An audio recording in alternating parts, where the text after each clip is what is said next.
Assalamualaikum warahmatullahi wabarakatuh. Halo teman-teman, siang ini aku mau pergi ke daerah Cirendu Ciputat. Tempat siapa? Studionya Mas Roy Genggam, ya. Udah janjian sama Mas Roy. Mas Roy ditunggu ya.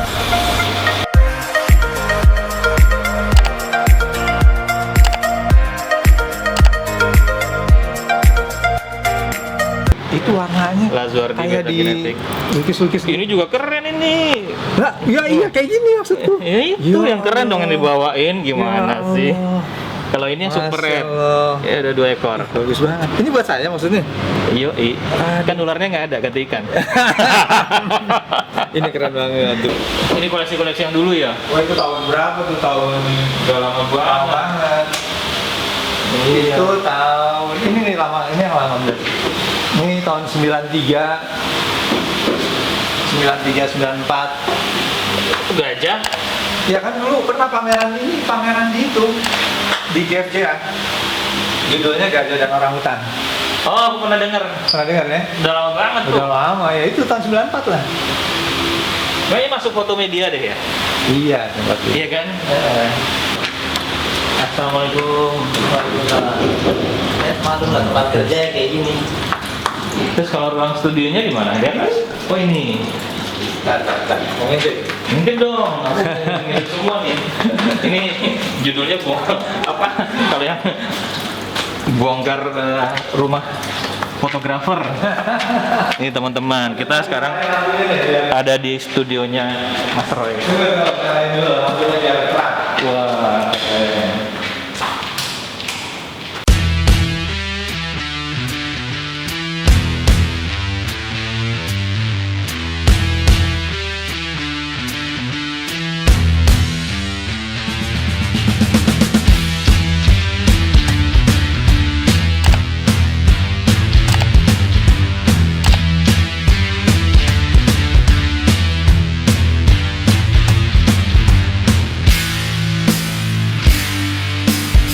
ya, ini studionya Mas Roy Genggam. Fotografer idola aku dari zaman dulu. Iya. Akhirnya kesampaian ke sini. Terima Ini kasih. hari ini belum ada. Ya, hari ini besok motret Yamaha. Oh, Yamaha-nya besok jadinya. Ternyata besok. Ini Kak Nadia ya. Kak Nadia. Ini Kak. Oh, udah tuir-tuir sekarang. Nah, lampu yang digunakan kalau mobil apa Mas Roy biasanya? Saya banyak sih pakai drone, sebagian besar drone kamera. Berapa titik? Ini sudah gede gitu palingnya tuh, lihat tuh bayangin tuh. Lihat tuh Gil.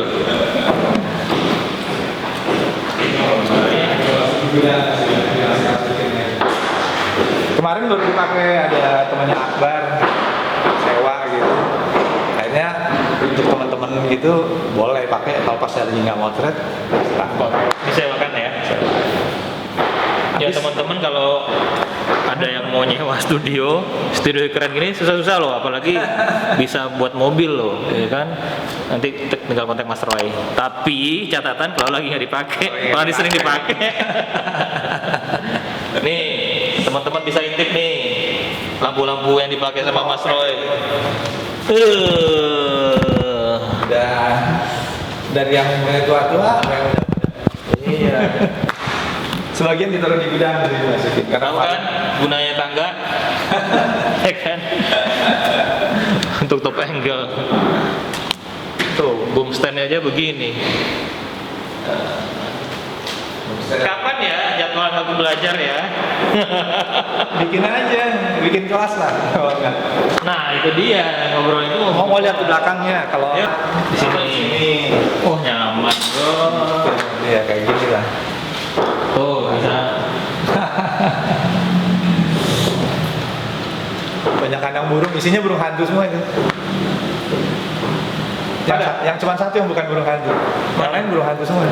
Kan nggak kelihatan hantu. Oh, ghost. Aku. Betul. Wah, mana burung hantunya? Iya. Mas Roy pelihara binatang juga ternyata. Sisi kemayunya Mas Roy. Nah, bunga. Sejak saya terus bisa saya tinggal di sini, ya sebagian yang saya ini saya bawa kemari. Oh. Tuh, karena di rumah semua dari sini. Di dalam sertifika, koi segala. Oh, koi juga ya, udah pasti lah. Tapi udah di Ya, populer.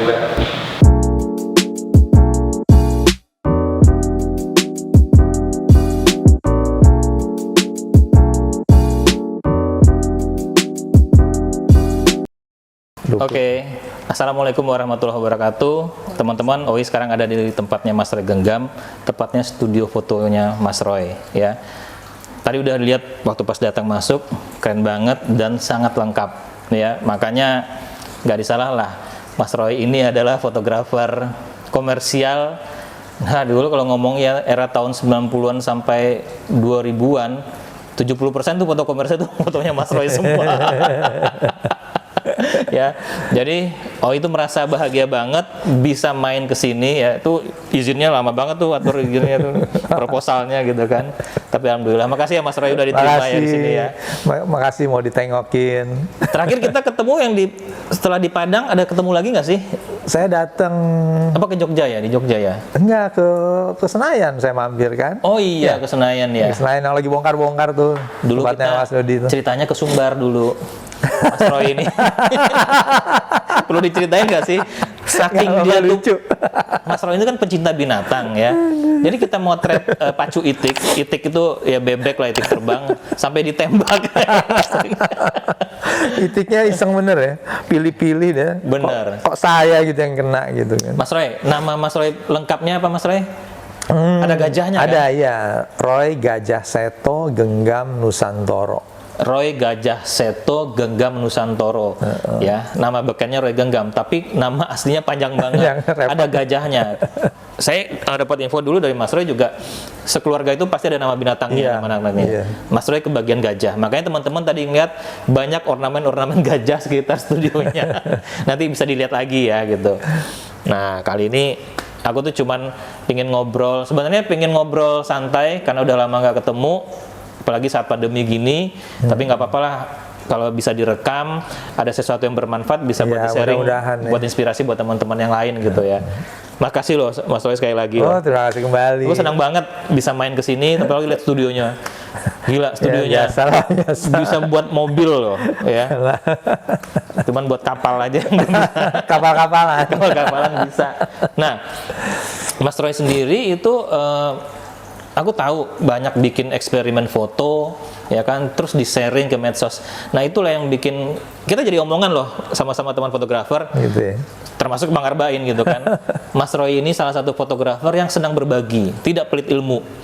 Makanya saya kalau udah ngomong gitu, waduh luar biasa ya. Ini pokoknya apa ya namanya? Mas Roy itu bikin konsep apa, terus disebar di medsos segala macam. Terus orang katanya kalau mau bertanya apapun selalu dijawab dengan full sama Mas Roy gitu. Insya Allah. Nah itu, Mas Roy, aku pengen tanya klise dulu deh. Mas Roy itu sebenarnya menekunin fotografi itu awalnya itu emang dari sekolah fotografi atau kejeblos atau gimana sih? Kalau pasti orang pikir kan kalau fotografi itu bermula dari hobi ya kan. Hobi. Rata-rata orang begitu lah. Iya. Anehnya saya tuh nggak hobi foto. Aneh kan? Nggak hobi foto loh saya. Awalnya nggak hobi foto? Nggak hobi. Karena kenapa nggak hobi? Hobi saya tuh lebih ke melukis sebenarnya. Dulu ketika remaja, ini kita ngomong remaja ya. Ngomong remaja ya. Ngomong remaja. Biasa kan yang sekarang beraktivitas fotografi pasti mulai dari muda lah gitu. Betul. Nah, ketika saya remaja, saya SMA, saya malah lebih senangnya melukis dan nulis. Tapi nulisnya juga bukan nulis yang gimana, nulisnya nulis puisi, ya, seniman lah pokoknya. Seniman loh. Itu seniman banget loh ya. Ini kayaknya mirip-mirip dengan story Pak Risman. Pak Risman itu dia kuliah bukan foto loh ya. Iya, itu seni rupa loh ya. Seni rupa. Itu muridnya Pak Haji Widayat yang jadi mertuanya beliau. Larinya ke fotografi. Oh berarti Mas Roy juga awalnya hobinya melukis. Gitu. Cari uang jajannya dulu gambar.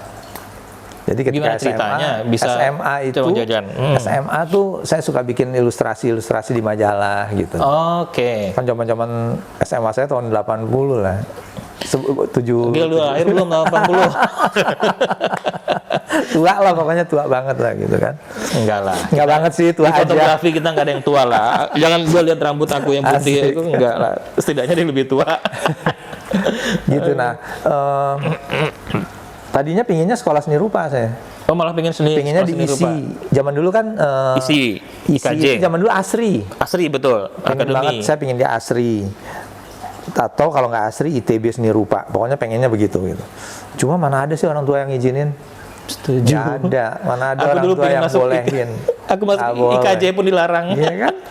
Orang tua pasti bilang ngapain lu sekolah seni, mau jadi apa gitu. Kan? Jadi apa betul? Nah, tapi itu terulang. Ibu saya ketika muda dulu juga pengen, dia udah diterima malah di ITB seni rupa. Oke. Tapi sama opa saya nggak boleh. Gitu. Jadi menurun nih. Giliran sayanya mau seni rupa juga Mamanya kayaknya ngelarang lagi. janganlah katanya gitu kan. Malah dikenalkan ke IKJ sinematografi, sekolah film. Sinema malah. Sinema, karena paman saya orang film kebetulan. Mm-mm. Terus dia bilang, udah deh lu ikut gua, kita lihat kampus IKJ ya. Dia bilang. Aku pikir ngapain gitu kan. Saya tahu di IKJ dulu ada seni rupa juga kan. Iya, Saya bilang enggak, saya pengen seni rupanya Asri atau enggak ITB. Enggak, lu lihat dulu deh sinematografi. Dia bilang, sekolah film. Kamu jadi orang film, cari duit di film, nanti duitnya kamu beli cat, kamu ngelukis puas-puas. Udah di planningnya Udah di planningnya kayak malah gitu, diatur begitu. Nyari duit di film gitu kan, Karena bayangannya beranggapan nanti kalau dari seni rupa lukis tuh duit susah. susah. Kalau Iya di kan? film masih mungkin gitu kan. Akhirnya ketika saya lihat sinematografi, saya lihat ini menarik ya sekolah ini. Oke. Karena dapat macam-macam. Dapat tinjauan seni rupa, tinjauan arsitektur, musik, segala macam dapat tuh. Jadi di sekolah film itu memang walaupun nggak detail ya, Nggak tapi spesifik banget lah gitu. segala bidang tuh kayaknya Dapat. diajarin. Karena tujuannya kan menjadi sineas dia bikin film, referensinya kan harus macam-macam. Betul. Gitu. Saya pikir menarik juga. Akhirnya saya daftar di sana, ikut tes segala ujian, lumayan lah jadi 3 besar gitu katanya saya. Udah mulai saya sekolah film. Berarti di IKJ itu sinematografi. Sinematografi. Oke. Akhirnya malah begitu kuliah ya kanvas apa ditinggal, udah nggak ngelukis. Malah asik bikin film pendek. Saya bikin film-film pendek gitu kan. Dokumenter gitu. Eksperimental yang jadi film pendek yang bercerita gitu. Zaman dulu udah bikin-bikin Tapi gitu. belum motret nih. Belum. Waduh, masih belum nih ya. Belum. Jadi fotografi kita dapat 1 semester. 2 semester kalau nggak salah. Iya. Fotografi dasar. Karena kan fotografi dengan sinematografi itu dasarnya, basicnya kan sama. Betul. Bedanya yang satu still, satunya moving. Gitu kan. Gitu. Orang komposisinya, aku aja belajar Sama. komposisi dari film kok kadang-kadang gitu Benar. kan. Akhirnya malah saya bikin film pendek, eksperimen gitu. Nah terus kebetulan film pendek saya salah satu menang festival dulu tuh. Festival Dewan Kesenian Jakarta yang DKJ. terakhir. Itu terakhir mereka bikin, habis gitu udah nggak ada festival lagi. Film saya Pamungkas menang. berarti. Penutup. Menang di pamungkasnya DKJ. Nah, lepas dari sana, saya pikir kok saya nggak suka ya lama-lama lihat dunia film yang realnya. Iya. Kan film-film layar lebarnya tuh pokoknya nggak banget deh, saya ngerasa bukan Cerita zaman dulu, cerita hantu, horor, seks gitu kan, ranjang goyang, ranjang siang, ranjang malam, bernafas dalam lumpur. nah, gitu-gitu kan. Saya pikir nggak ada. Si Agil nggak tahu dulu tuh. Nggak, Dia nggak nggak boleh tahu, ya. ngerti. sorry saya kok. Nggak apa-apa. Agak ingusan dikit. Kena debu nih kayaknya. Alergi ya? Heeh.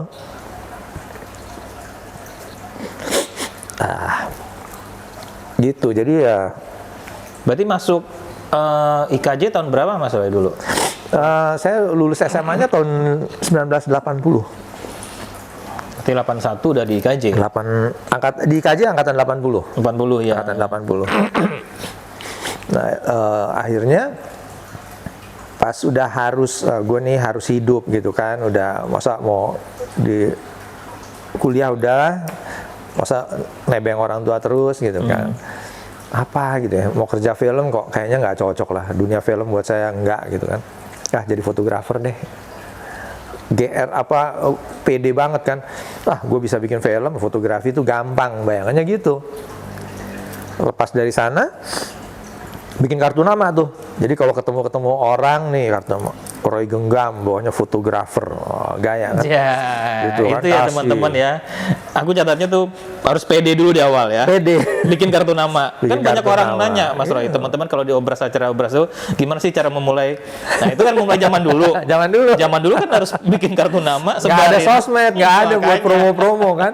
Udah bagi-bagi kartu nama. Jadi bagi gitu kartu kan. nama teman-teman semua gitu Semua ya. siapa aja lah pokoknya ketemu orang. Tungguin. Seminggu, sebulan kok nggak ada yang kontak, 2 bulan, 3 bulan, 4 bulan, 6 bulan, 1 semester nggak ada yang kontak, setahun nggak ada yang kontak. Serius sampai setahun gak ada yang kontak. Ya, ini salah nih, kayaknya saya salah nih, gitu kan? Tapi kesimpulannya ternyata nggak semudah itu zaman itu ya. Zaman itu. Untuk dapat job fotografi, walaupun dengan basic sekolah sinematografi lah gitu. Iya. Karena apa? Ya orang nggak kenal lah, siapa lo gitu. Portfolionya apa, mana gitu kan. Oke. Baru mikir, wah ini nggak bisa. Nah, beruntungnya ketika saya SMA, saya senang bikin ilustrasi. Jadi teman-teman saya tuh orang-orang di majalah, Iya. orang-orang di media. Dapat info saya, tuh Roy ada majalah nih perlu fotografer gitu kan. Oh, oke. Itu majalah Asri dulu. Mas Rasya aku ingat. Jadi Mas Roy, kalau boleh aku garis bawahin, untuk memulai itu susahnya apa? Karena kita nggak ada portofolio Iya, nggak dan ada tidak portofolio. dikenal. Betul. Ya, jadi banyak sih kegelisahan teman-teman yang baru-baru motret itu, gimana sih bisa jadi kayak gini awalnya? Ya itu tadi. Bener. Satu, portofolionya nggak dilihat Portofolio orang harus punya. dan dia tidak dikenal orang. Jadi dua itu harus punya dulu ya. Harus sebenarnya. ada, itu senjata. Sebetulnya Senjata, ijazah kita itu, portfolio kita itu. Oke. Jadi nggak butuh lah ijazah sekolah, sebenarnya nggak kepake. Sertifikat yang resmi-resmi nggak butuh. Portofolio yang paling Portofolio, penting ya. gitu, itu penting Makanya banget. teman-teman kalau mau bikin portofolio itu harus serius, ya kan? Nah. Benar-benar harus jangan ngasal ya Mas Roy ya. Dan portofolio itu nanti yang kedepannya kita misalnya dari sekarang nih, kalau sekarang teman-teman yang terjun di fotografi rasanya lebih nyaman. Kita udah bisa langsung pilih saya Betul. minatnya di mana gitu. Kan Iya. banyak banget nih pilihan mau food fotografi, fashion, misalnya portrait, Iya. atau still life atau apalah segala macam, banyak banget. Iya. Minat kita di mana? Nah, portofolionya yang kita suka. Jangan misalnya wah Jangan semua, jangan semua dulu lah. fokus dulu yang Fokus kita dulu suka yang dulu. kita gitu. suka, karena Oke. begitu kita mencintai apa yang kita bikin, itu kan seneng kita. Iya, betul, Itu setuju. menyenangkan, nyaman gitu lah. Jadi misalnya senengnya motret apalah, jangan ngarepin gini, misalnya gini, portofolionya landscape keren-keren banget gitu kan. Terus kita targetnya itu ada konsumen nih, ada restoran nih. Gua kenal manajernya, Bikin food. ketemu dia, terus ditanya sama dia kan pasti, coba lihat portofoliomu, dikasih lihat landscape gitu kan ini manajer mikir, ini gue mau motret makanan, dia landscape-nya sih keren, nah gimana ya gitu kan. Jadi Foodnya dia di Dental Landscape. gitu harus gitu. Bawa rendang di Iceland gitu. Nah itu baru keren.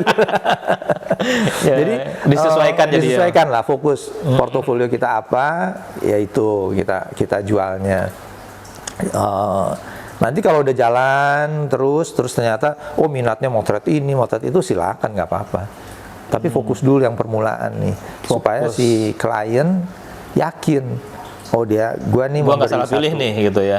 memberi pekerjaan ke orang yang tepat. Yang tepat. gitu.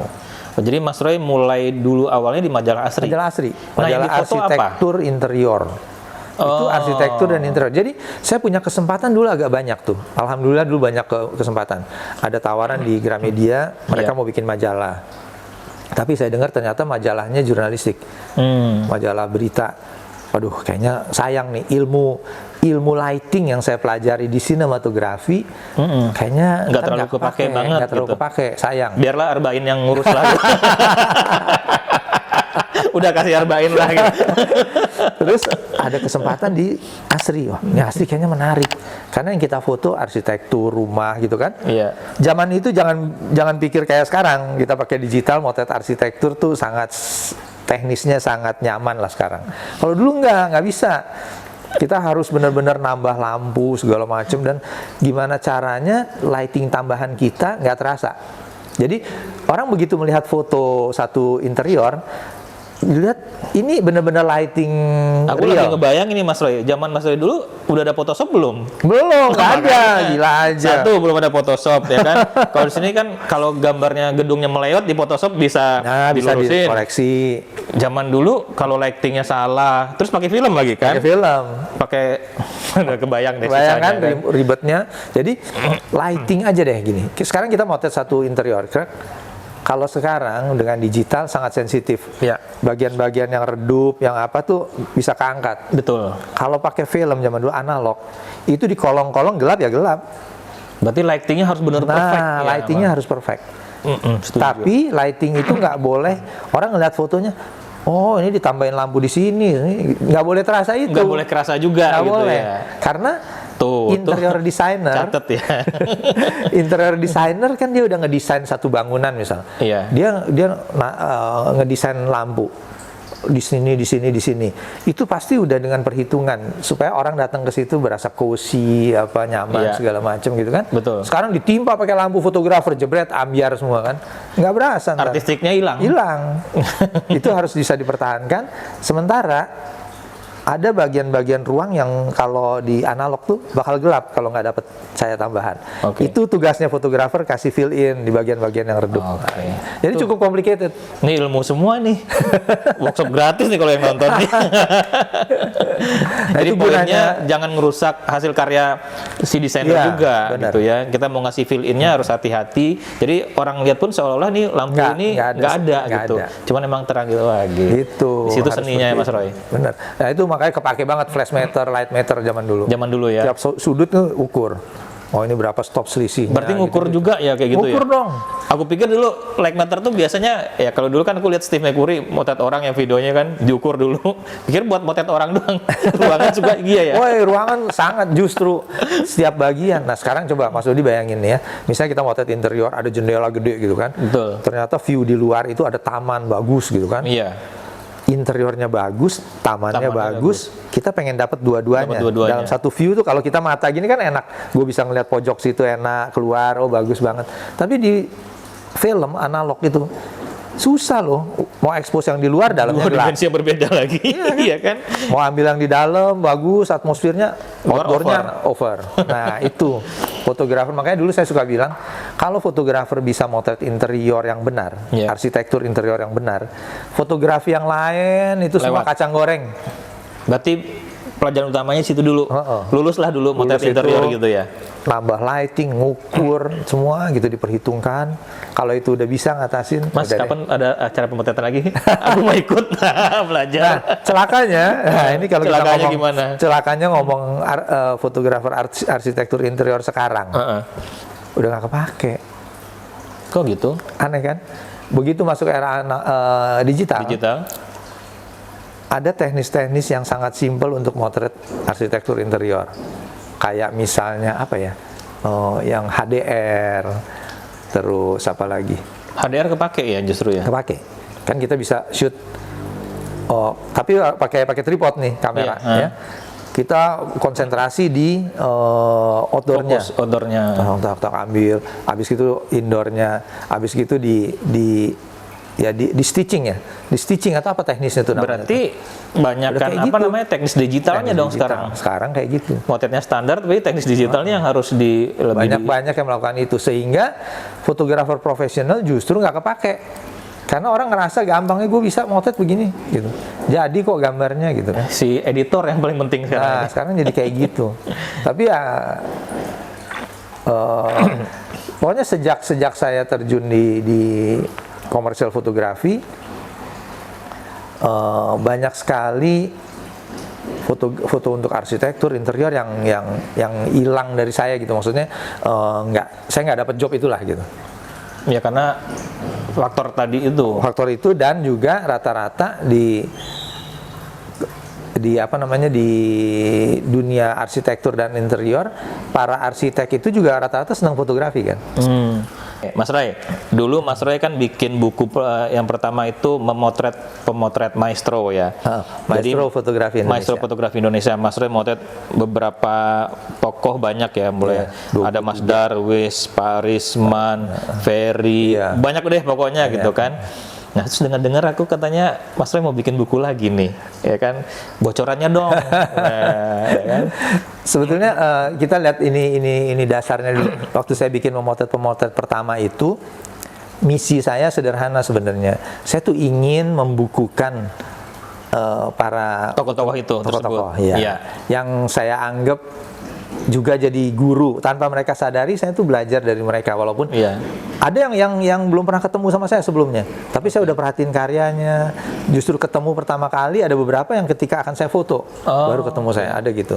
Jadi jangan dikira oh itu teman-temannya semua, enggak juga, campur. Aku malah berpikir dulu itu orang yang udah dikenal sama Mas Roy. Enggak ya. Ada beberapa yang saya belum pernah ketemu malah. Oke. Ada beberapa. Nah, hanya waktu itu milihnya adalah gini. Kalau yang pertama tuh ya, kita udah kumpulin, saya sama punya tim kita kumpulin. Saya bilang senior yang 2 dekade dari zaman analog sampai digital, udah dipilihin sekian banyak. Terus saya bilang ini kebanyakan nih, harus saring lagi. Akhirnya kesimpulan saya pokoknya masih aktif sampai saat itu waktu Yang saya masih bikin. aktif memotret. Masih aktif gitu ya. memotret. Udah makin bersempit. Terus saya bilang lagi, kayaknya harus dipersempit. Saya pengen yang seneng berbagi. Nah, Itu penting banget. Dia jago, keren karyanya, Tapi tapi nggak kalau dia berbagi, nggak pernah berbagi, saya pikir langsung disingkirkan kurang deh, dulu. saya singkirkan. Disaring lah gitu. Akhirnya kita dapat tuh 23 nama itu yang ini mereka ada yang seneng, ada yang ngajar, ada yang bikin buku, ada yang sering ngasih workshop begitulah. Pokoknya yang berbagi. Buat saya penting banget, berbagi itu harus jadi utama sebenarnya buat para maestro ini. Makanya saya bilang mereka ini maestro. Saya hubungin tuh mereka. Saya hubungin, senang semuanya tuh, antusias. Nah, bikinlah. Nah, berapa lama proses dari awal, dari mulai ada ide sampai selesai mencetak semuanya itu? Percaya enggak 1 tahun itu? Oh, 1 Cepet tahun ya? Ngebut. Karena di-cut sama tim saya, udah bilang, udah Mas Roy cukup, nggak bisa terus. Kalau ngikutin Mas Roy ntar nggak kelar-kelar. Karena Bener problemnya kan mereka nggak tinggal di satu kota ya. Iya, benar. Kayak Pak Risman di Jogja, Iya. Mas Roy harus ke Jogja gitu kan. Sebetulnya saya pinginnya waktu itu saya datang ke tempat masing-masing. Masing-masing gitu. Tapi sebagian besar pada enggak, karena kebetulan waktu itu studio saya kan baru jadi juga ya. Terus mereka pada bilang enggak, gue pengen lihat studio lu. Banyak yang begitu. Ya sekalian, Aduh, cilaka. Akhirnya ke sini sebagian besar motretnya di sini. Padahal saya pingin misalnya kayak seperti itu Pak Risman nih, Jogja kan. Kita bicara Pak Risman, kita tahu tokoh Jogja. Udah saya harusnya ke sana motret. Walaupun saya motretnya gaya-gaya studio, tapi di pinggir jalan kan, dikasih yang kain. Pak Risman tuh yang paling itu, asik kan ya? itu seru buat saya. Itu Jogjanya kelihatan dapet gitu ya. sampai itu. Bayangan saya seperti gitu, kayak misalnya Riza Marlon. Saya pengen di hutan Kebun Raya Bogor, ada kain putih di pohon. Terus gitu. Minimal ada suasana Iya. hijau-hijau hutannya lah Tapi gitu ya. sebagian pada enggak, studio lu aja. Ya sudahlah. Akhirnya eksekusi fotografinya kayak gitu aja. Tapi saya cuma lebih ngelihat ini kumpulan, jadi kayak catatan. Dokumenter lah. Iya. Dokumenter maestro supaya itu. generasi muda kita ngelihat kita tuh punya loh tokoh-tokoh fotografi. Nah, kita bisa baca. Nah, ada berpikir untuk itu nggak sih Mas Roy? Karena kita tahu nih sama-sama tahu kalau bikin buku di Indonesia itu jarang yang untung gitu Iya, kan. iya pastinya. Berarti Mas Roy itu salah satu kayak idealisnya aja ya. Kalau dari segi ekonomisnya mah Enggak lah. nggak bikin ada lah buku, ya. Iyalah, apa boleh buat. Cetak berapa eksemplar dulu Mas Roy? 1000. Masih banyak nggak sekarang? Sekarang berapa? Tinggal sedikit sih ya. Karena sebagian juga ada yang Dikasih saya bagiin gitu. dia. Terus tim saya waktu itu saya bilang, sorry nih, kalian jualin sendiri. Jadi honor kalian ini. Jadi buku itu dibagi-bagi. Gitu jual. Itu salah satu solusi yang cerdas buat nutupin kos. Dan saya waktu itu beruntung juga, kan saya waktu itu masih kerja sama Nikon. Jadi ada yang sponsor. Jadi Nikon yang dikit lah. sponsorin untuk cetak buku sama cetak buat pameran waktu itu. Nikon yang support. Itu juga lumayan apa? Gede lah itu. Gede banget. Gede banget. Zaman masih ada Pak Rusdi almarhum. Iya. Pak Rusdi itu sangat support. Masih Alta ya. Gitu. Nah, itu buku pertama. Jadi eksekusi fotografinya juga simple. Dan secara psikologis tuh nggak gampang loh memotret fotografer. Dan itu para senior. Karena punya karakter berbeda, terus senior lagi rasa ada yang senior ya kan? Gitu kan. Yang fotografer itu kalau difoto pasti difoto sama orang lain pasti ini gue bisa bagus nggak ya gitu. Ada kurang yakin gitu kan. Dan itu kita ada ngarahin fotografer juga agak susah. Makanya rata-rata foto yang saya pakai itu di buku itu banyak sekali shot-shot awal. Oh. Jadi biasanya saya sudah setting nih secara teknis, saya udah settingin gitu, terus datang atau udah silakan saya bilang gitu. Baru masuk ke set itu kamera udah saya pasang di tripod. Oke. Ngobrol kan sambil ngobrol jalan sampai ya di situ. Nah itu saya timpa tuh tak. Rata-rata 5 shot pertama yang menurut saya natural. Yang selanjutnya itu jaim. Udah dari Semua pos banget di jaim. Udah mulai sadar gitu, aduh udah nggak ada saya. Jadi malah yang safety shotnya 5 shot awal. 5 shot awal. Ada beberapa malah yang bener-bener shot pertama. Gitu ya. Iya. Mereka fotografer bukan model. Itu dia. Biasa ngarahin model, pas difoto malah jaim ya. Jadi ketika ada yang lepas gitu baru. Karena saya seneng kalau bikin portrait tuh saya seneng foto tuh yang natural gitu. Oke. Yang ya semi kayak candid gitu. Saya lebih suka yang kayak gitu. Ekspresinya lebih ya natural gitulah ya. Jadi nggak terlalu di-post banget gitu. Nah, itu yang pertama. Yang kedua ini impian saya, nggak tahu lah mudah-mudahan jadi. Amin. Amin. Pemotret seniman foto Indonesia. Nah, ada tambahan seniman ini nih. Jadi apa bedanya sama fotografer biasa sama seniman foto? Nah, yang seniman ini saya memilih apa coba? Saya pilih para pemotret yang mereka motret tuh tanpa mikir ini nanti buat dijual kayak buat apa, enggak. Mereka murni berekspresi dan satisfaction pribadi lah, ya, kepuasan pribadi gitu ya. Kepuasan pribadi. Terus pasti teman-teman berpikir seniman berarti nanti dia meng-create kayak art. Saya bilang enggak juga. Street photographer saya kenal banyak yang benar-benar nyeniman. Mereka tuh motret street, ya udah abis gitu mereka simpan aja gitu. Padahal keren-keren banget gitu kan. Oke. Gila nih orang-orang ini. Ya gue happy Roy. Gue kalau abis motret ini udah kayaknya lepas semua gitu kan. Nah, tapi karyanya kan, hanya nggak dibukukan, sayang banget itu. Nah itu yang teman-teman yang semacam itu tuh yang pengen saya potret. Nah terus gimana pendekatan saya? Nah, saya kasih bocoran deh nggak apa-apa. Nah, kalau yang lalu itu gayanya gaya kayak di studio berdiri, lantas di DI karya mereka di kaki naik supaya ketika di display satu foto orang bisa lihat oh ini karyanya Pak X misalnya, oh kayak gini toh gitu kan, gitu. Dan memang harus digedein sih baru bisa terasa. Kalau yang sekarang saya tanya masterpiece-nya yang mana punya dia, mereka kasih rata-rata kasih, terus saya pelajarin oh ini masterpiece-nya, oke. Saya coba pelajari, lantas saya memotret dia dengan gaya masterpiece-nya dia. Nah, menurut saya seniman foto nih, mereka yang berkarya nggak peduli nih karya mau disukai orang atau apa, pokoknya benar-benar melampiaskan ekspresi diri. Itu bisa macam-macam. Mungkin orang ada yang mikir, oh kalau gitu nih fotonya yang making picture lah, nanti yang di apalah fine art foto. Itu bisa. Tapi juga jangan salah, kayak misalnya street photographer pun ada yang seniman. Mereka motret street foto, mereka nggak kepikiran ini buat jadi apa gitu. Tapi begitu mereka jalan nyetrit, pulang nyetrit itu mereka kayaknya apa ya, rilis apalah gitu. Bahagianya jadi, ada tuh tanpa harus mikirin ekonomis, secara ekonomis ya, foto ini mau dijual atau enggak gitu kan. Itu, nah saya pengen motret mereka nih, seniman-seniman ini. Dan saya akan foto mereka beda dengan buku pertama. Kalau buku pertama tuh ya kayaknya formal-formal gitu kan gayanya. Kalau ini nanti stylenya beda lah. Stylenya beda. Saya akan tanya ke masing-masing fotografer, masterpiece-nya yang mana nih? Mereka kan akan kasih, oh ini Roy, masterpiece gua nih ini misalnya. Saya pelajari masterpiece-nya, terus saya akan motret mereka dengan gaya si masterpiece-nya dia itu. Wah, gitu. Itu bakal asik tuh. Seru kan? Mas Roy, menentukan orang seniman tadi itu kan ya kayak Mas Roy bilang tadi ya. Tapi kan nanti kan ada berasa, kok gua nggak dipilih sih sama Roy nih, gue kurang seniman apa, kan ada juga yang merasa gitu. Pasti. Makanya saya bilang ini bakal kontroversial. Jadi saya nggak optimis bahwa kayak buku pertama 1 tahun bisa kelar gitu. Kalau ini saya kayaknya panjang. Karena ini ide yang kedua ini udah berjalan 2 tahun lebih. Saya udah mulai motret nyicil dari 2 tahun yang lalu. Kayak Pak Niko almarhum udah saya foto. Saya punya kesempatan motret Pak Niko dengan gayanya dia, dengan itu ada. Terus yang udah saya foto ada Pak Niko, ada ya Mas Eki, kebetulan teman dekat saya juga. Eki Tandio. Iya. Terus karena Mas Eki juga banyak banget bikin yang personal sebetulnya. Cuman kadang-kadang orang nggak tahu juga. Terus saya motret juga Mas Latif Haq. Oke, aku pernah dengar. Mas Latif Haq juga karya-karyanya dia juga saya rasa art banget karena dia nggak mikir juga itu yang fine art dia buat diapain dia nggak mikir. Iya. Sama ada Ibu Hermandari. Iya. Ibu Hermandari juga motret kan bener-bener Untuk benar-benar passion aja udah nggak ada walaupun pikiran itu apa-apa. jadi buku jadi apa tapi itu ekspresi pribadi lah kalau menurut saya.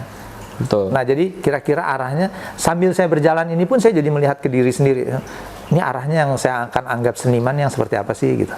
Sambil berjalan nih waktu. Ini ada satu nama nggak tahu apa masuk sama Mas Heri. Mau tak sebut kan? Boleh. Pak Suheri Arno. Pas Heri ya, iya dia rada sableng juga tuh. Waduh, Motret gilanya. kemana-mana, dapat gimana, tapi nggak itu mikir menarik buat loh. yang lain. Menarik. Saya Dan sempat motretnya terpikir. unik. Iya. BW, saya kan ya kemarin sama beliau kan ngantar beliau ke Iceland, ke Komodo. Saya ngeliat cara motretnya, ini beda dari yang lain. Iya. Dan nggak mikir yang lain. Serius. Sempat sih terpikir juga. Jadi saya lagi kumpulin sih. Masih kumpulin Saya gitu catat ya. nih Mas Dodi, saya catat. Saya kumpulin semua gitu kan. Ada target nggak nih berapa lama jadinya? Nah ini yang susahnya lah. Karena kalau yang buku pertama saya punya tim. Jadi tim ini yang bikin nih Mas Roy nih deadline nih gini. Iya. Kalau yang ini nih saya belum bikin tim jadi saya sendirian lah. Jadi ya susah lah. Aku Saya- bantulah. Tengahnya- Apa yang bisa aku bantulah. Maksudnya lah. terutama kontrol. Karena kayak saya sendiri jadi nggak ada yang udah Mas ayo nih gitu itu dia.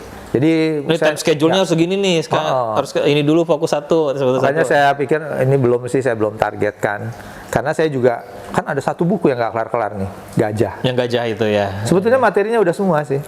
Tapi ini kalau diceritain nih Mas Dodi, kita bisa ngobrol sampai malam loh. Iya, tentang buku Gajah ini. Karena itu sangat berkaitan sama pribadi saya. Personal banget kan. Terus urusan pribadinya macam-macam lah. Pribadi diri saya sendiri, Kehidupan pribadi Mas Roy. saya dengan partner, pribadi saya dengan orang yang saya cintai, gitu-gitu. Jadi Waduh. ini cukup complicated. Dan kebetulan nanti kurator dan editornya Oscar Motullah kan. Bang Oscar. Dan oke. Oscar tahu banget, dia udah berkali-kali. Udah sampai proses kurasi belum? Udah selesai sebenarnya. Berarti tinggal cetak Sebetulnya dong? tinggal Editing apa segala ada macam tulisan cetak. yang dari dalam diri saya sendiri yang saya harus bikin. Saya udah bikin satu tulisan. Cuman itu yang Itu yang belum- agak belum berat. belum kelar. Itu belum kelarnya juga karena itu tadi sangat-sangat sensitif terlalu lah. dalam sih saya. Dalam. Urusan buku Gajah ini terlalu dalam nih. Ada kaitannya Kayaknya sama urusan nih- percintaan segala macam soalnya. Kayaknya balik lagi keluar nih zaman remaja yang suka bikin puisi. Jadi ada sebel juga sih. Gila kan udah tinggal. Bahkan itu kan yang support Fuji itu. Iya. Jadi Fuji juga udah support, saya bilang udah sponsor, saya bilang saya masih punya utang ya sabar, saya bilang. Berarti Tapi tinggal tulisan itu doang ya, sampai nanti keluar mood Mas Roy segala macam baru keluar. karena ini menyangkut ada orang lain juga yang ya saya pernah berhubungan dekat lah. Wah, Project ini tuh Tambah dalam ini ya. dalam ini udah urusan percintaan nih. Gue jadi penasaran ya bukunya kayak gimana. Buruan lah. Jangan-jangan bukunya begitu muncul biasa-biasa aja kan repot juga. Nggak apa-apa, yang penting gimmicknya dulu yang harus heboh dulu gitu kan. Oh Mas Dodi mau tahu fotonya yang saya bikin Gajah itu ada sekitar 5 ribuan foto. Oke. Jadi 5 ribuan foto, terus akhirnya udah dikurasi nih sama Bang Oscar, udah sampai 200-an, udah. oke. Itu prosesnya panjang juga. Pertama saya kurasi sendiri, habis itu dibantu juga sama Wahyu dari Bandung sempat gitu, sampai akhirnya ke Oscar juga gitu kan. Terus akhirnya malah Oscar sendiri yang belakang bilang udah deh, lu harus menata hati lu dulu baru terusin dia bilang. Ini sudah selesai sebenarnya. Oscar Tapi tahu juga. Tahu banget. Tahu dia banget ya. Kebetulan Oscar kenal saya dari zaman dulu banget juga, Iya. jadi dia tahu juga. Jadi Angkatan pahit lah. Angkatan pahit itu. ya mudah-mudahan lah. Sebetulnya ada beberapa sih yang pengen saya bikin. Saya punya satu lagi seri foto berpuisi, puisi berfoto. Itu bisa jadi satu buku lagi tuh. Oke. Jadi ada foto-foto yang saya suka nulis puisi, terus dengan foto saya jadi ilustrasinya, jadi dicocok-cocokin gitu-gitu. Itu pernah saya pamerin di Bandung. Tapi fotonya lebih ke fine Fotonya art macam-macam, atau macam-macam juga. Macam-macam. Ada yang model, ada yang tapi kalau orang baca puisinya dan dengan lihat gambarnya itu tuh ngeblend gitu. Pernah satu kali saya pamerin di acara Scorpioto. Saya kan punya satu grup namanya Scorpioto. Pernah dengar nggak? Maksud belum? Aku belum pernah dengar itu. Scorpioto itu kumpulan fotografer yang bintangnya Scorpio semua. Yalah. Ada Pak Fendi Siregar, ada banyak lah gitu kan. Ray Bahtiar, ada juga di situ. Oh, masalahnya Banyak. itu juga. Pak, Ibu Scorpio. Hermandari juga. Ya. Oh, Scorpio juga. Iya. Kebetulan bikinnya di sini dulu. Lagi kita ngobrol gini. Terus dari saya idenya bahwa ini banyak yang Harsos orang Bandung yang bilang banyak tuh fotografer yang Scorpio, ternyata saya bilang, yaudah kita bikin grup yuk. Saya kasih nama, saya bilang Scorpioto. Kok Scorpioto? Waktu itu kebetulan sebagian orang-orang Jawa Barat, Sunda. Saya bilang orang Sunda kan nggak bisa bilang Scorpio. Kok Scorpio. Jadi, Scorpio. supaya kayak mafioso gitu kita bikin Scorpioto. Saya bilang. Tapi nulisnya gini, S-nya kecil, C-nya kecil, O-nya kecil, skor itu R-nya kecil, P-nya besar, A-nya besar, Biar foto. I-nya kecil, O-nya besar, T-O-nya besar. Jadi ada foto. Ada berapa orang gengnya itu? Banyak juga. Banyak loh, 20-an lebih loh. Banyak juga ya. 3 kali pameran kita. Hanya untuk geng itu aja. Iya, pameran di Bandung 1, 2, 3. Yang terakhir pameran saya kasih tema solitude. Jadi semua bikin karya yang berbau solitude.